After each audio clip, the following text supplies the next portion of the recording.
अमरावतीच्या बोराटाखेडा इथे शाळेची भिंतची अत्यंत भीषण अवस्था सगळीकडे झालेली आहे।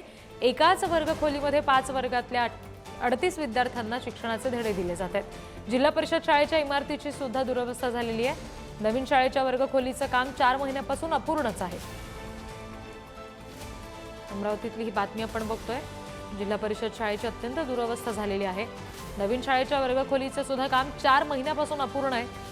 अमरावतीतल्या बोराटाखेडा शाळेची ही भीषण अवस्था आपण बघतोय। एकाच वर्गखोलीत 5 वर्गातल्या 38 विद्यार्थ्यांना शिक्षण दिलं जातंय। जिल्हा परिषदेची ही शाळा आहे जिच्या इमारतीची अत्यंत दुरवस्था झालेली आहे।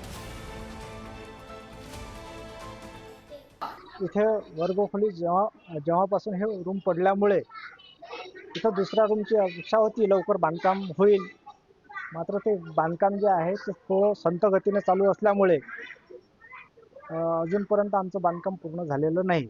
आम्हाला असं वाटते की हे लवकरात लवकर जर आमचं बांधकाम पूर्ण झालं तर आमच्या दोन्ही रूम मध्ये आम्ही वेगवेगळे विद्यार्थी बसून आमचं अध्यापन कार्य करणार आहोत।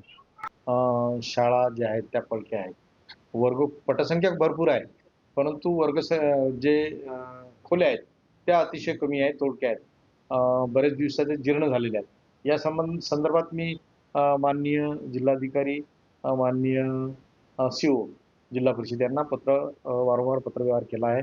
इथली वस्तुस्थिती त्यांच्या नजरेत आणून दिलेली आहे। शिक्षकांच्या बाबतीतही तसंच मी तर हे म्हणेल की त्याच भागातले शिक्षक जर तिथं दिले तर फार व्यवस्थित होईल।